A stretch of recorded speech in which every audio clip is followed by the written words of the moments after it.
अस्सलामुअलैकुम। सबसे पहले है बायोकेमिस्ट्री ऑफ जीआईटी। सबसे पहला है लो स्लाइवा। स्लाइवा क्या चीज़ है जी? स्लाइवा हमें पता है मुंह में होगा, और ये कहाँ से आता है? Parotid, submandibular, sublingual, small mucus gland से आता है। इसके अंदर का इसकी कंपोजिशन हमने पढ़नी होती है कि स्लाइवा के अंदर 99.5% वाटर होता है, 0.5% सॉलिड होते हैं। वाटर तो वाटर है, सॉलिड कौन से हैं जो ये आधा परसेंट है सॉलिड। मेन यार ये एंजाइम याद रखने, जो सिक्रीशन मैं आपको बताता जाऊँगा उसका अपना एंजाइम याद रखने के। जो स्लाइवा के अंदर कौन कौन सा एंजाइम होता है? अमाइलेज होता है, माल्टेज होता है, लिंगोलाइपेज होता है, लाइसोजाइम होता है, फॉस्फेटेज होता है, कार्बोनिक एनहाइड्रेज होता है और कैलिक्राइन होता है। इसके अलावा other proteins albumin, mucin protein, lipid rich protein होती है, लैक्टोफेरिन होता है, ठीक है, और ब्लड ग्रुप एंटीजन। और मेन ये याद रखना है, टेंशन नहीं लेनी, बस ये याद रखना है sodium, calcium, potassium bicarbonate, phosphate, chloride, fluoride, ये कॉमन सा, ये मोस्टली ये इनऑर्गेनिक सब्सटेंस ये देंगे। और स्लाइवा के अंदर कार्बन डाइऑक्साइड गैस भी होती है, ऑक्सीजन होती है, नाइट्रोजन होती है। एमसीक्यू तो ये है कि जो हमारी स्लाइवा है उसके अंदर ग्लूकोज नहीं प्रेजेंट होता, ठीक है।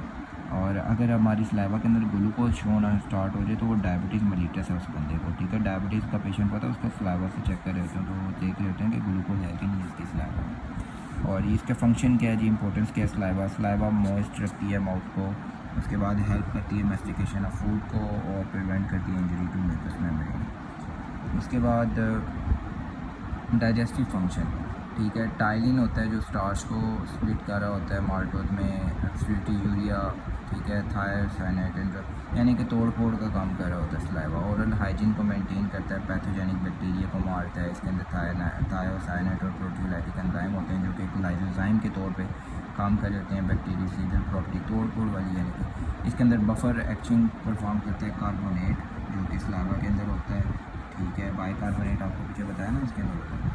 और इनके अंदर सेंसेशन ऑफ टेस्ट होती है, वाटर बैलेंस में। यार ज़ीरोस्टोमिया करो, जो इंपॉर्टेंट चीज़ है। ज़ीरोस्टोमिया क्या चीज़ है? ज़ीरोस्टोमिया और commonly known as dry mouth, यानी कि जब बंदे के अंदर सलाइवा की प्रोडक्शन कम हो जाती है, parotid, submandibular, sublingual, small mucus gland के अंदर कोई खराबी आई और सलाइवा की प्रोडक्शन कम हो रही है तो ड्राइनेस ऑफ द माउथ हो जाएगी और इस कंडीशन को हम ज़ीरोस्टोमिया कहते हैं, ठीक है। इसकी वजह से क्यों होती है? जो सिगरेट पी रहे होते हैं उनके अंदर उनके मुंह खुश्क रहता है। और जो anti depressant, anti histaminic drug, diabetes, S जॉर्जन syndrome, chemotherapy, mouth breathing जो बहुत ज़्यादा कर रहे होते हैं, नर्व डैमेज, स्ट्रेस वाला बंदा, एंजाइटी, परेशानी में, और अल्कोहल और कैफीन कंजप्शन बहुत करते हैं, उनका जो ना मुंह खुश्क रहता है, ठीक है। सिम्टम और ज़ीरोस्टोमिया जो है ना वो पहले बता दिया, ड्राइनेस रहेगी माउथ में और स्वेलिंग और स्पीकिंग में डिफ़िकल्टी आएगी, burning sensation in the mouth, frequent thirst, bad breath and increase risk of dental decay, दांत खराब होना शुरू हो जाएंगे, ठीक है। उसके बाद गैस्ट्रिक जूस कहाँ पे होता है? गैस्ट्रिक जूस हमारे पास पाइलोरिक, कार्डियल, म्यूकस ग्लैंड और इस तरह के याद रखना है। ओजेंटिक, पाइलोरिक, और वो ये इस तरह एग्जाम में आएगा कि स्लाइवा कहाँ से एक्सक्रीट होता है? हमने कहना है पैरोटिड से, सबमैंडिबुलर से, सबलिंगुअल से, स्मॉल म्यूकस ग्लैंड से। गैस्ट्रिक जूस कहाँ से रिलीज होता है? ओजेंटिक से, पाइलोरिक से, कार्डिक से, म्यूकस ग्लैंड से। एसिल कहाँ से रिलीज होता है? पेरिटल सेल से, ठीक है। इसका नाम से बोला है, ये बहुत इंपॉर्टेंट है। गैस्ट्रिक जूस के एंजाइम याद कर लो जी। गैस्ट्रिक जूस में जो है कौन कौन सा एंजाइम होता है? पेप्सिन होता है, रेनिन होता है, गैस्ट्रिक लाइपेज होता है, ग्लैटिनाइज और यूरेज। दोबारा रिपीट कर दो पीछे। स्लाइवा के कौन से अमाइलेज? टाइलिन, माल्टेज, लिंगोलाइपेज और लाइसोजाइम और फॉस्फेटेज और कार्बोनिक एनहाइड्रेज, कैलिक्राइड। गैस्ट्रिक जूस का पेप्सिन, रेनिन, गैस्ट्रोलाइपेज, ग्लैटिनाइज, यूरेज, ये बहुत ज़्यादा जरूरी है याद करना, ठीक है। इसके अलावा यहाँ पे एसीएल होता है, जबकि स्लाइवा के अंदर एसीएल नहीं होता, ठीक है। हमारी गैस्ट्रिक जूस स्टमक के अंदर रिलीज होना तो इसके अंदर एसीएल होता है, sodium, calcium, bicarbonate, chloride, phosphate, sulphate वगैरह होते हैं। इसके अलावा म्यूकस और इंक्रीजिंग फैक्टर भी होते हैं और यहाँ पे एसीएल की 150 ml का लीटर होते हैं, ठीक है। उसके अलावा हमारे पास होता है इसकी इंपॉर्टेंस, प्रोटीन डाइजेशन के अंदर हेल्प कर रहा होता है, स्मॉलर पेप्टाइड को ब्रेक डाउन के लिए, पीएच रेगुलेट। एचसीएल का मेन फंक्शन ये है कि ये पीएच को रेगुलेट करता है। कैसे करता है कि पीएच को बहुत कम कर देता है और एसिडिटी बहुत ज़्यादा हो जाती है और इस एसिडिटी की वजह से बहुत ज़्यादा एंजाइम जो है वो एक्ट कर रहे होते हैं, वो फूड ब्रेक डाउन हो रही होती है, चर्निंग और वो मिक्सिंग वगैरह बहुत ज़्यादा ज़रूरी है। और अगर पीएच ये HCl ना हो तो वो हमारे पास एक डिजीज़ हो जाएगी, एक क्लोरोहाइड्रिया की, जिसके अंदर पीएच जो स्टमक की 6.5 से ज़्यादा कम नहीं हो पाती। नॉर्मल अगर HCl हो तो 1.5 to 3.5 होती है, ठीक है। अगर ये नहीं है तो वो डिजीज़ हो जाएगी, stomach fail to secrete the hydrochloric acid, तो वो एक क्लोरोहाइड्रिया हो जाती है, डिजीज़ है ये, गैस्ट्राइटिस हो जाता है बंदे को, ठीक है। स्टिल एक्टिवेशन ऑफ एंजाइम कर रहा होता है डीनेचुरेशन, यानी कि प्रोटीन वगैरह को किलिंग के लिए। Mucus protection, gastric juice contain mucus which form a protective barrier on stomach lining preventing damage from the acidic environment. अब ये HCl अपनी स्टमक को भी ना गाल उसको ख़त्म कर दे, तो इसके लिए एक म्यूकस प्रोटेक्शन लेयर होती है। इंट्रिंसिक फैक्टर प्रोडक्शन जो है ना, gastric juice create intrinsic factor necessary for the absorption of the vitamin B12, और यानी कि गैस्ट्रिक जूस ही विटामिन B12 को स्मॉल इंटेस्टाइन में रिलीज़ करवाता है। और mechanism of HCl secretion, HCl की सिक्रीशन कैसे होती है जी? HCl की सिक्रीशन के लिए सिंपल आपको कुछ वर्ड बताता हूँ।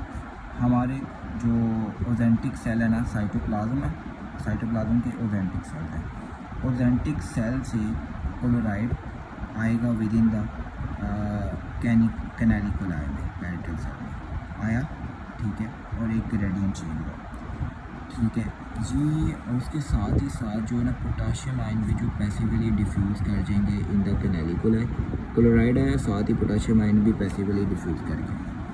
उसके बाद जो वाटर आयन जो है ना वो डिसोसिएट होगा, जो हमारे ऑक्जेंटिक सेल है ना उनके अंदर कुछ वाटर आयन प्रेजेंट होते हैं जो कि टूटते हैं, और हाइड्रोक्साइड आयन और हाइड्रोजन आयन निकलता है और वो अंदर आता है इधर, ठीक है। और इसके अंदर ये होगा कि जो हाइड्रोजन आयन था ना जो टूटा था वहाँ से, वो एक्टिवली स्क्रीट हो जाएगा कैनालिकुलाई में in exchange for the potassium catalysed by the hydrogen potassium ATPase, यानी कि हाइड्रोजन अंदर चला जाएगा और पोटाशियम बाहर आ जाएगा, ठीक है। एक्सचेंज हाइड्रोजन पोटाशियम एटीपेज इस तरह पंप चल रहा होता है। और जो hydrogen water passes by osmosis into the canaliculi, ठीक है, कैनालिकुलाई में वाटर चला गया, और carbon dioxide in the oxyntic cell cytoplasm combine with water and form. अब ये जो वाटर इसके अंदर प्रेजेंट है, बाहर से कार्बन डाइऑक्साइड आएगा, उस वाटर के साथ अटैच होगा, ठीक है। बाहर से कार्बन डाइऑक्साइड आया, वाटर के साथ मिला और उसने बाइकार्बोनेट आयन बनाया। ये बाइकार्बोनेट आयन टूटा और उसने कार्बोनेट बनाया। कार्बोनेट आयन जो है डिफ्यूज़ कर दिया ब्लड से इन एक्सचेंज फॉर क्लोराइड। थोड़ा सा है लेकिन समझाया भी है, लेकिन थोड़ा सा याद करने वाली चीज़ है कि क्लोराइड आया, पोटाशियम भी आया, अब पानी टूटा पहले ऑक्जेंटिक सेल से, ठीक है, उसके एक्सचेंज में पोटाशियम एटीपेज पंप चला। फिर जो कैनालिकुलाई का वाटर जो है उसने HCl को डाइल्यूट करवाया, यानी कि अंदर वाटर आ गया। फिर क्या हुआ, बाहर से कार्बन डाइऑक्साइड आया, वो जो अंदर वाटर था उसके साथ अटैच हुआ, बाइकार्बोनेट बनाया। वो बाइकार्बोनेट टूटा और कार्बोनेट की फॉर्म में हमारे ब्लड के अंदर चला गया, ठीक है। अगला इम्पोर्टेंट है वो पर सिस्टिक फाइब्रोसिस से पहले बल्कि पेंक्रियाटिक जूस करते हैं। अच्छा, वहाँ पे गैस्ट्राइटिस के बारे में थोड़ा सा उन्होंने बताया हुआ था, तो ये याद रखना है कि गैस्ट्रिक म्यूकोसा की इन्फ्लेमेशन होती है अल्कोहल एस्पारिन की वजह से, इंजेक्शन बहुत ज़्यादा करो NSAIDs की वजह से, ठीक है। और इसके अंदर ये सारा फीचर्स होते हैं, इसके इन्फ्लेमेशन होती है, एपिथेलियल डैमेज हो जाती है, हाइपरीमिया होता है, एडीमा होता है, अल्सरेशन हो रही होते हैं, और ग्लैंडुलर एट्रोफी होती है, यानी कि इसके अंदर chronic gastritis lead to the atrophy of the gastric gland caused by the autoimmune reaction और H. pylori infection impairing the gastric function. Okay, gastritis यानी वो जो डैमेज हुई है ना, वो लेयर म्यूकस की जब लेयर डैमेज होगी तो स्टमक के वॉल को रप्चर करेगा और एक इन्फेक्शन सा होगा और एपिथेलियल डैमेज होगा, म्यूकोसल बैरियर वीक होगा, ठीक है। ये चक्कर है, वापस अपने पेज पे। अच्छा जी, पेंक्रियाटिक जूस। पेंक्रियाटिक जूस जो है वो जो है इसके अंदर कौन कौन सा एंजाइम होता है? Trypsin, chymotrypsin, carboxy peptidase enzyme होता है, न्यूक्लिएजेज होता है, इलास्टेज होता है, कोलेजिनेजेज होते हैं। इसके अलावा यहाँ पे pancreatic lipase, cholesterol, phospholipase A, phospholipase B, colipase, bile salt activated lipase, amylolytic enzyme होते हैं। पेंक्रियाटिक एंजाइम्स भी पेंक्रियाटिक जूस में होगा, जाहिर सी बात है। Sodium, calcium, magnesium, bicarbonate, chloride, phosphate, sulphate, ये इनऑर्गेनिक सब्सटेंसेस मौजूद होते हैं। यहाँ पे बाइकार्बोनेट का कंटेंट 110 टू 150 mg/L होते हैं। Bicarbonate are present 110 to 150 mg/L in the pancreatic juice. Okay, उसके बाद यहाँ पे लिखा है पैंक्रियाटाइटिस के बारे में थोड़ा सा देख लेते हैं। Pancreatitis, inflammation of pancreas is called pancreatitis. और ये क्यों होता है? अल्कोहल की वजह से। Trypsinogen accumulate and overcome trypsin inhibitor, small amount activated to form trypsin. Alcohol की वजह से हमारा जो है ना इन्फ्लेमेशन ऑफ पैंक्रियाज होना। And cystic fibrosis. Cystic fibrosis important चीज़ है जो करने वाली है। सिस्टिक फाइब्रोसिस एक ऑटोसोमल रिसेसिव डिसऑर्डर। पहला एमसीक्यू सिस्टिक फाइब्रोसिस का, ऑटोसोमल रिसेसिव डिसऑर्डर, ठीक है। दूसरा एमसीक्यू इसके अंदर जीन कौन सा म्यूटेशन होती है, किस जीन में? Cystic fibrosis transmembrane conductance regulator enzyme regulator protein के अंदर खराबी हो जाती है। That function as chloride channel और epithelium in the pancreas, lung, testis and sweat gland. Cystic fibrosis क्या है? ऑटोसोमल रिसेसिव डिसऑर्डर है। Cystic fibrosis transmembrane conductance regulator protein की खराबी की वजह से हुआ है। इसके अंदर क्या होगा? हमारे जो है ना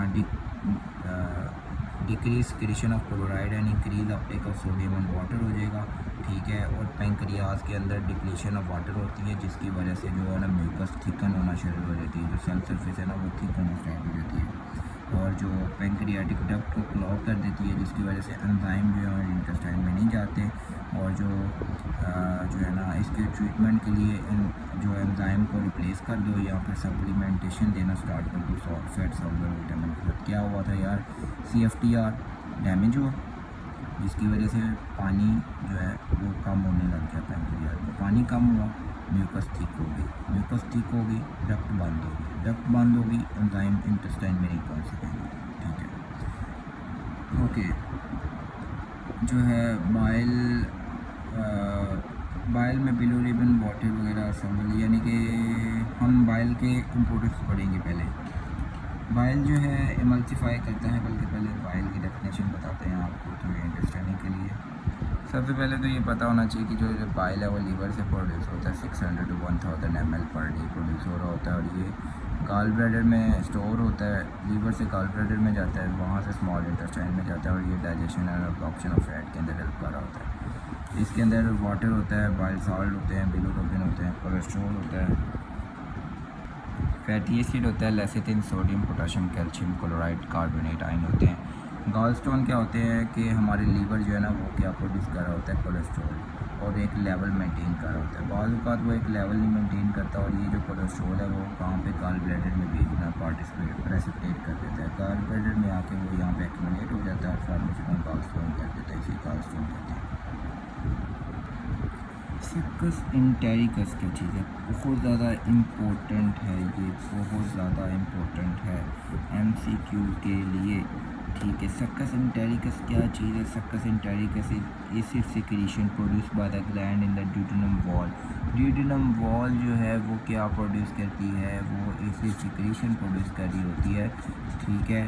और इसे हम क्या कहते हैं? सक्कस इंटेरिकस, यानी कि सक्कस इंटेरिकस के द्वारा acid secretion produce by the duodenum wall.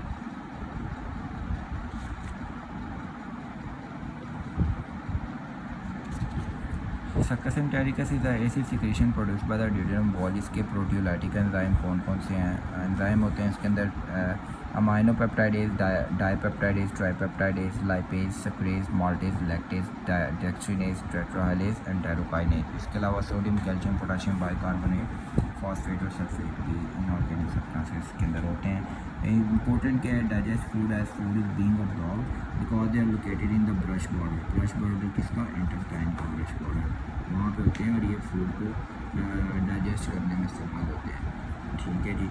उसके बाद कार्बोहाइड्रेट, यार कार्बोहाइड्रेट तो सिंपल से है। कार्बोहाइड्रेट की डाइजेशन हमारे माउथ के अंदर स्टार्ट हो जाती है, माउथ से होते हुए फिर इंटेस्टाइन में जाती है। यहाँ पे MCQ ये है कि जी कार्बोहाइड्रेट की डाइजेशन किस पाथ में नहीं होती, किस ऑर्गन में? हमारे स्टमक के अंदर जो है ना कार्बोहाइड्रेट की डाइजेशन नहीं होती, क्योंकि वहाँ पे है pH लो होती है और वहाँ पे जाके जो है ना कार्बोहाइड्रेट इनएक्टिव हो जाते हैं, ठीक है। फॉर एग्जांपल अब माउथ के अंदर क्या होता है, माउथ के अंदर सलाइवरी हमारे स्टाइलिन प्रोड्यूस होता है, जो कि किसी भी कार्बोहाइड्रेट जो कार्बोहाइड्रेट आ रहा है, फॉर एग्जांपल रैंडमली स्टार्च आ रहा होता है, तो इसे क्लीव करके क्या बना देता है, टेक्सटेड माल्टोज या माल्ट्रायोज बना देता है। ठीक है, माउथ से क्या प्रोड्यूस हुआ, टेक्सटेड आइसोमाल्टोज या माल्टोज बना। वो माल्टोज या वो जो कार्बोहाइड्रेट है वो स्टमक में है, स्टमक में आके रुक गया सारा काम, और फिर क्या हुआ, यहाँ से फिर स्मॉल इंटेस्टाइन में गया, स्मॉल इंटेस्टाइन में जाके वो फिर टूटा, वहाँ पे उसके एंजाइम एक्ट किए। ठीक है, एंजाइम कौन सा एक्ट किया, पैंक्रियाटिक डीएमाइलेज एंजाइम एक्ट किया, और उसने आइसोमाल्टेज और माल्टेज में इसे कन्वर्ट कर दिया, और ये इस तरह इसकी ब्रेकडाउन हो गई। बस ये इतना याद रखना चाहिए। Enzyme sucrase is capable of hydrolysing large quantity of table sugar sucrose. In contrast lactase is rate limiting and the utilisation of milk sugar lactose. अच्छा, इसके बाद हमारे पास आता है अब्जॉर्प्शन मैकेनिज़्म, डिफरेंट शुगर की अब्जॉर्प्शन कैसे हो रही होती है हमारी बॉडी में। अच्छा, ये भी है कि हमारे पास ना glucose sodium mechanism of absorption में ये याद रखना है कि सिंपल ट्रांसपोर्ट सिस्टम चल रहा होता है, यानी कि glucose and sodium share the same transport system, simple transport, यानी कि इसके अंदर मैं बताता हूँ, कंफ्यूज नहीं होना। इसके अंदर ये होता है कि हमारी जो इंटेस्टाइनल ल्यूमन है ना, ल्यूमन और म्यूकोजल सेल एक अलग अलग चीज़ है। अच्छा, जो इंटेस्टाइनल ल्यूमन है उसके अंदर सोडियम जो है ना वो बहुत ज़्यादा पड़ा होता है। ठीक है, अब क्या होता है, वो सोडियम जो है ना अलॉन्ग द कंसनट्रेशन ग्रेडियंट आराम से वो क्या होता है अंदर आ रहा होता है म्यूकोजल सेल में। ठीक है, और क्या होता है जो है ना सोने पे सुहागा, ये जो है ना जब खुद तो आ रहा होता है अपने साथ ग्लूकोज भी ले आता है अंदर। ठीक है, इस तरह कहते हैं सोडियम डिपेंडेंट ग्लूकोज ट्रांसपोर्टर, यानी कि सोडियम ने तो आना ही था, साथ ग्लूकोज भी अंदर आ रहा है, इस तरह ग्लूकोज की ट्रांसपोर्ट हो रही होती है। ठीक है, ग्लूकोज अंदर आ गया, उसके बाद जो है ये हमारे पास एक सोर्स के तौर पे कर रहा होता है एक्ट, ये जो सोडियम आ रहा है एनर्जी सोर्स के तौर पे है। इसके अलावा सोडियम पोटेशियम एटीपेज भी आ रहे होते हैं जो कि सोडियम को एक्सचेंज करवा रहे होते हैं विद पोटेशियम कंसनट्रेशन ग्रेडियंट को मेंटेन करने के लिए। अब्जॉर्प्शन ऑफ फ्रक्टोज कैसे होती है, फ्रक्टोज को भाई कोई इतने ज़्यादा इम्पोर्ट नहीं चाहिए होती है, वो नॉर्मली जो है ना फैसिलिटेटेड डिफ्यूजन के ज़रिए कैरियर के ज़रिए आराम से सेल के अंदर आते हैं और अपना जो है ना वो ग्लूकोज में कन्वर्ट हो जाती है। पेंटोज भी जो है ना सिंपल डिफ्यूजन के ज़रिए अब्जॉर्ब हो जाती है और वो अपना चल जाता है सिलसिला। लैक्टोज इंटॉलरेंस बहुत ज़्यादा ज़रूरी है। लैक्टोज इंटॉलरेंस में जी क्या है, लैक्टोज इंटॉलरेंस भी, लैक्टोज कार्बोहाइड्रेट है ना एक, और ये carbohydrate is not digested, most common disorder of carbohydrate digestion in human lactose intolerance, यानी कि बंदा दूध पी जा रहा है, ठीक है, दूध के अंदर लैक्टोज होती है और वो उसे हज़म नहीं हो रहा, जिसकी वजह से उसके पेट में गैस बढ़ जाती है। लैक्टोज को हज़म करने के लिए लैक्टेज एंजाइम होता है, एक लैक्टोसिडेज, वो बंदे के अंदर एंजाइम नहीं होता और बंदा लैक्टोज खाई जा रहा है, उसके पेट में ना फ्लैचुलेंस कहते हैं, पेट में गैस बढ़ने को फ्लैचुलेंस, उसके पेट में गैस भरी जा रही है, फ्लैचुलेंस हो ही जा रही है, ठीक है, फ्लैटुलेंस। अच्छा, उसके बाद लैक्टोज इंटॉलरेंस जो है ये पैदाइशी भी हो सकता है लेकिन ये एक्वायर्ड भी हो सकता है। ज़्यादा जो बंदे ना अचानक ही कईयों को गुजर बनने का शौक़ पड़ जाता है और दूध पी जाते हैं फिर उनको लैक्टोज इंटॉलरेंस हो जाती है, ठीक है। और फिर इनका हल ये कि इनको दूध और डाइटरी प्रोडक्ट से थोड़ा दूर रखो तो ठीक हो जाएंगे। फिर इनको दही खिलाओ, उसके अंदर ना लैक्टेज होता है दही में, यीस्ट खिलाओ जिसके अंदर लैक्टेज होता है एंजाइम, और इनको दूध वगैरह से दूर ही रखो भाई बस। सुक्रेज आइसोमाल्टेज डेफिशिएंसी में सुक्रेज एंजाइम की डेफिशिएंसी हो जाती है, ठीक है, और सुक्रोज फ्री डाइट दे दो तो ठीक हो जाएंगे। यहाँ से ना ये कर लेना है CL किस सिक्रेटेड होता है पार्ट से, पैरिटल सेल से, सलाइवा जो है वो पेप्सिन से, पैंक्रियाटिक जूस जो है उसके बाद इम्पोर्टेंट यहाँ से MCQs कौन सा है, absorption of glucose is decrease by deficiency of vitamin B12, okay. और सिस्टिक फाइब्रोसिस एक ऑटोसोमल रिसेसिव डिसऑर्डर है।